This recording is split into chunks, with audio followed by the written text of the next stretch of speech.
I'm Senator Kim Thatcher, and I was on the House, or excuse me, not the House floor, I'm a little confused. On the Senate floor, we had a busy day today, and I'll just give you a little quick update.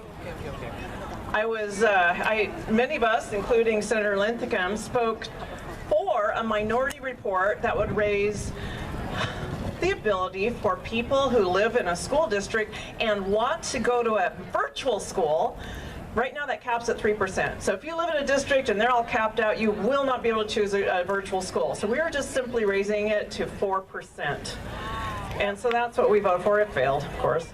And then I got to speak against her of booking photos. People getting arrested, they want to keep those out of the paper. Anyway, that unfortunately the minority report did not pass, but the underlying bill that would ban these booking photos passed. Then we are pulling a bill to the floor called Senate Resolution 2. Is anybody familiar with SR 2? That would call an end to the COVID-19 emergency. Guess how far it got? Yeah.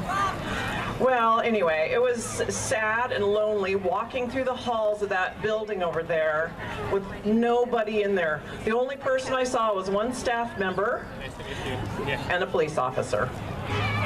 That was it. All the committee rooms are all boxed up. Everything's just, it's empty. It's just echo, hallway, solitude. It's sad, and it should be open to the people.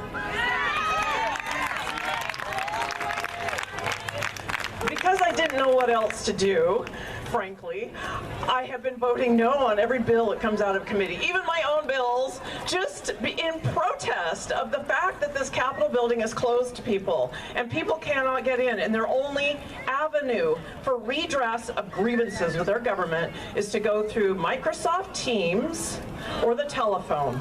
Well, guess what? Our telephones, I often don't even get my voicemails until a week or two later. Oh, that's so effective! And he knows! It's just sad. So it's kind of embarrassing. And I found something else out.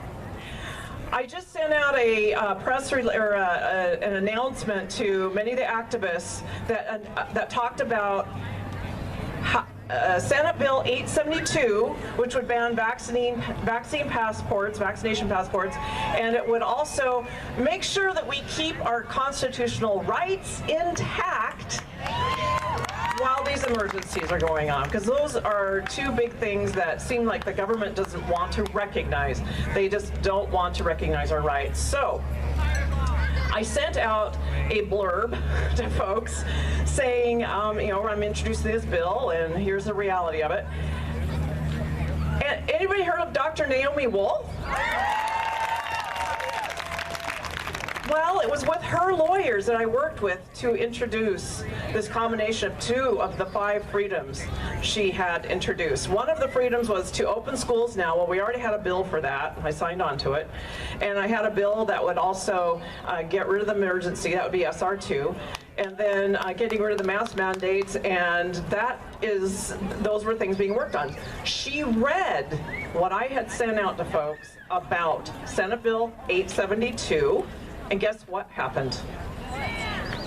Banned on Twitter, permanently banned on Twitter, until they decide that maybe she can play nice and get back on it. It's just becoming so blatantly obvious that unless you speak the company line and you only promote one particular agenda, you will be shut down.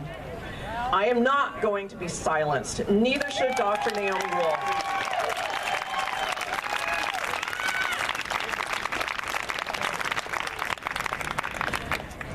Anyway, a lot happening at the Capitol. There's many of us fighting for you. Unfortunately, not enough of us. to actually get things through that hard marble hall over there to where it matters, but we will continue fighting, and thank you for being here and standing up. We need to remember all the people that have been affected by COVID, whether it's through the vaccines or through the illness, and this is a vigil. We need to be also mindful of our rights and protect them, continue speaking truth, and stand up.